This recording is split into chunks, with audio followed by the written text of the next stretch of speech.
Have you been dreaming of planning a dream trip to Europe with 3 generations? Today, I'm going to be talking with you about 7 essential tips that I think will make that planning process so much easier and stress-free from the beginning. So if that sounds good to you, then stick around because I'm going to run through the exact checklist that I use with my family as I plan these wonderful trips to Europe. The first tip that I want to talk about is the timing of when you should start planning. So for my family, we've found that a sweet spot for planning these trips to Europe typically occurs about 6 to 9 months out before we want to travel. By giving yourself plenty of headway, lots of lead time, I think it's going to allow you to make better planning decisions, book better accommodations, and really set yourself up for a dream trip that's going to be stress-free and enjoyable for the whole family. One of the first steps to take when planning these trips is to get the conversation started. And I find that some good time periods, some good places to really start discussing these trips with your extended family is over holidays like Thanksgiving, Christmas, family get-togethers. That's where I think it's a really good time to start talking with the family and talking about that you're really interested in planning a trip. So by having those conversations early, it's going to allow you to start talking about destinations you want to visit, how you want to get there, and the pace of travel you want to take. A early conversation piece that I like to have is really talking about what your budget's going to be. Is this trip going to be a really luxury trip, or is this going to be more of a budget trip where you're going to want to make sure that you're planning with money in mind? So by having these conversations early, it's going to set everybody's expectations and allow you to plan a trip that's going to meet everybody where they're at. One of the early things that you're going to want to start to nail down is really getting an idea of when your trip's going to take place. You're going to want to start figuring out on a calendar what month, what time period are you going to be wanting to aim for. Another conversation to have is really talking about the pace of your trip.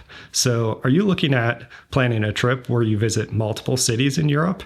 Or are folks really looking at, do they want to have one home base, one city that you visit and go to and spend your whole time there? Another item to make sure you have in place early on is really looking at passports and making sure that everybody in the family has valid passports. Specifically, you want to make sure that those passports have enough time still remaining on the passport. Typically, when visiting Europe, most of these countries want to make sure that your passport is valid for at least 6 months after your entry date into Europe. So that's what I wanted to talk about in tip number 1. Plan early, get everybody on the same page, start getting dates on the calendar, and start having fun planning this dream trip to Europe.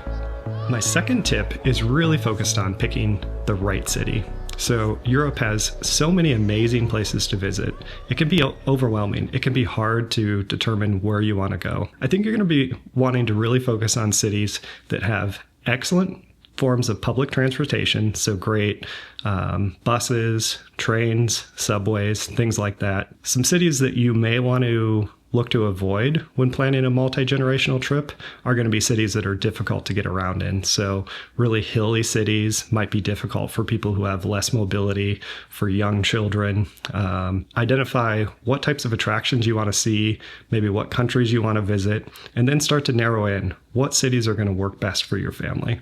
Another thing that I like to look at is where can I fly direct from my hub city of the country I'm flying out of and into Europe. What I find is when traveling with multiple generations is it can be so helpful if you can fly direct from your home city into your city in Europe.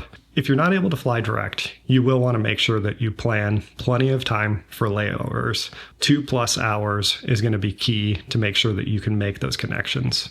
Another thing that I'd consider as you think about European cities to visit is really doing some research on what cities are going to really have great accommodations for families. So some things that I've found are so wonderful to have is really lots of access to playgrounds and beautiful historic squares. So that's something you'll find in a lot of European cities, but do some research ahead of time. You can use tools like Google Maps to search in these cities and find out if they've got big, prominent parks that are near the historic city centers. Picking what cities to visit in Europe can be both exciting and also a bit overwhelming. I'm actually going to be making a future video specifically focused on the 5 best cities to visit in Europe as a family. So if that sounds like something you might be interested in, then make sure to subscribe and keep an eye out for future videos. Tip number 3 is all about slowing down the pace of your travel. So when you're visiting Europe with a family, you're really going to need to change your mindset and be focused on slowing the pace down and doing less. Now, that doesn't mean having less fun. I actually think by slowing down, we can connect more with our family and we can have a much more enjoyable trip. When you plan your days, when you plan your itinerary, I like to really think about planning one big event that's going to happen each day of your travels. And that'll allow you to keep the rest of the day more flexible, more open, and ready for spontaneous adventures to a playground or long European lunches at a cafe, things like that. So try not to pack your days, try not to overwhelm your schedule, and really remain flexible so that you can connect as a family, slow down, and make sure that everybody from the grandchildren to the grandparents are having a wonderful time. Part of slowing down and really embracing slow travel is making sure that you build in midday breaks. Make sure that you're building in time where you can either head back to the apartment, everybody can rest their feet. If kids need to, they can nap. You can get a snack, you can recharge, and everybody can connect and spend time in your apartment. You don't always have to be on the move. You don't always have to be out there exploring the city. By taking time to purposely slow down, relax in the apartment, it makes the time that you are out in the city with your family so much more enjoyable. Tip number 4 is about picking the right accommodation for family. One thing that I can't recommend highly enough is trying to book a place that's more like a full apartment where you're going to have a kitchen, a living room, and separate bedrooms. This is going to give you a home base that you can come back to during the middle of the day. It's going to give you an area that you can really settle into and have the whole family together in. Look for places that are going to give you enough bedrooms for everyone. That's going to allow you to close doors, to have a little separation in space, and specifically for the kids, the grandkids that are going along on these trips, it can be really nice to be able to have a door that you can close at the end of the day. You put them to bed, and then the parents and grandparents have some time to sit back, enjoy their evening sitting in the apartment. As you're deciding upon your accommodation, you'll also want to be looking at access to the apartment. So you'll be wanting to look at if you have mobility issues within your traveling party. You're going to want to make sure that you check ahead of time to make sure your accommodation is either on a lower floor or else has elevator access. A lot of these historic European buildings, they may not have an elevator available at all, or it might not be working. The last thing, and perhaps the most important, is really looking at booking an apartment that's going to allow you to live like a local. I'm always looking at, where's this apartment located within the city? Is it near the historic sites that I want to visit? Are there things like grocery stores, local cafes, patisseries, maybe pharmacies, things like that are nearby that are going to allow you to go out and have easy access to grab some key essentials and be able to bring those back to your apartment. One thing that I've found that's so enjoyable about visiting Europe with your family is it really forces you to slow down. It forces you to live more like a local. And instead of running from one tourist destination to another, you're actually able to settle in. You're actually able to get a feel for this city and feel like you're part of the culture. And that's something that I think creates so much connection within your family and will leave you with lasting memories that are going to last a lifetime. My 5th tip is really making sure to focus on mobility and energy differences within your traveling group. Young grandkids are going to have much different energy levels than grandparents, for instance. So it's really important to acknowledge this beforehand and plan your itinerary accordingly. One thing that we've really found that can be really helpful on these trips is to actually plan in times where you're going to separate and split up and do different activities. So maybe the grandparents, they're going to head off and visit an art museum that they're really interested in seeing. And the parents and grandkids, they're going to head out and go visit a local playground. By talking about this ahead of time as you plan your trips, it's going to eliminate any guilt that you have of, oh, am I leaving someone out? Is someone not going to be happy about not getting to do something? And it's really going to open up your lines of communication and allow you to talk about these things before you get to Europe. And it's just going to make your trip that much more enjoyable. Another piece that I'd make sure to think about when planning these multi-generational trips is make sure you're taking advantage of the wonderful public transportation systems that exist in Europe. This is going to help you so much in keeping your energy levels high. There's so many great buses, trams, subways, things like that exist in these European cities that will allow you to be able to get from point A to point B without spending nearly as much energy. One other item that I'm not going to go into great details in this video, but you'll probably want to consider is thinking about travel insurance, medical coverage, and cancellation policies for these trips. I think researching, looking at that ahead of time can be really helpful when you're planning a multi-generational trip.